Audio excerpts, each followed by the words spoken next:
masterpieces, but Green Eggs and Ham is definitely my favorite. Anyway, today I got you the the sleep book, which I think it's it's very adequate for this purpose. So here it is, Dr. Seuss sleep book. So the news just came in from the county of Kik that a very small bug by the name of Van Fleck is yawning so wide you can look down his neck. This may not seem very important, I know, but it is. So I'm bothering telling you so. A yawn is quite catching, you see, like a cough. It just takes one yawn to start other yawns off. Now the news has come in that some friend of Van Flex are yawning so wide you can look down their necks. At this moment right now, under seven more noses, great yawns are in blossom. You're blooming like roses. Everyone is yawning. I hope you're too. The yawn of that one little bug is still spreading. According to the latest reports, it is heading across the white fields through the sleepy night air, across the whole country forward, every which where, and people are gradually starting to say, I feel rather drowsy. I had quite a day. Creatures are starting to think about rest. Two beaver bombers are now building their nest. They do it each night, and quite often I wonder how they do this big job without making a blunder. But that is their problem, not yours and not mine. The point is, they're going to bed, and that's fine. They are building their nest, apparently.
quite a face.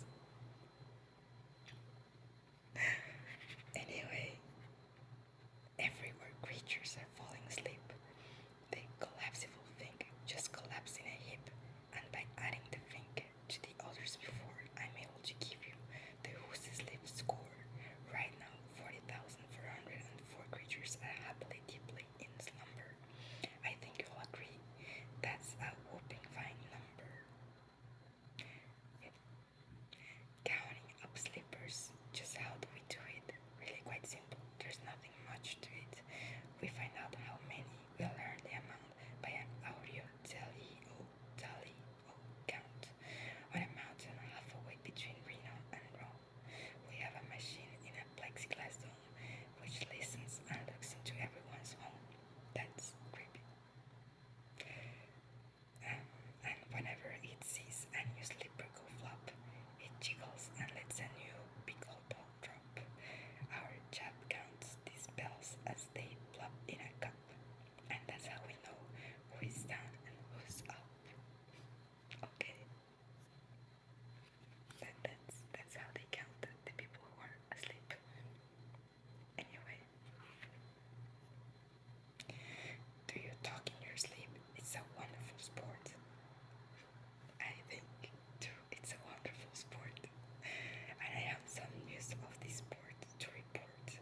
The world champions sleep talkers Joe and Mo Redsoff have just gone to sleep and they're talking their heads off. For 45 years now, each chattering brother has babbled and gabbled all night to the other. Wow. Yep. They've talked about laws and they talked about goals. They've talked about balls and they talked about flaws. They've talked quite a lot about old Santa Claus. And the reason I'm telling you is because you should take up this sport. It's just fine for the jaws. It's just wonderful, wonderful. Do you walk in your sleep?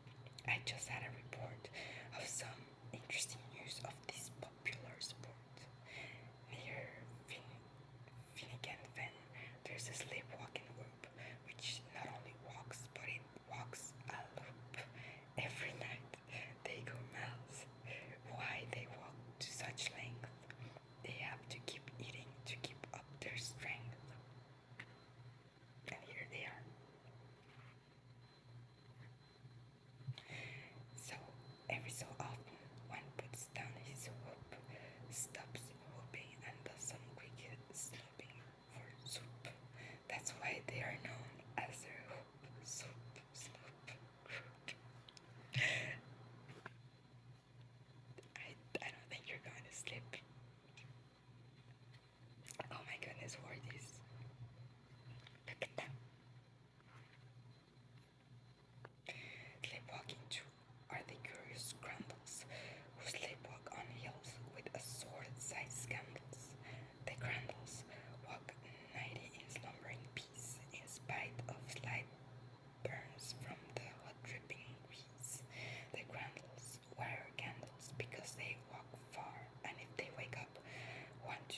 mouse is asleep.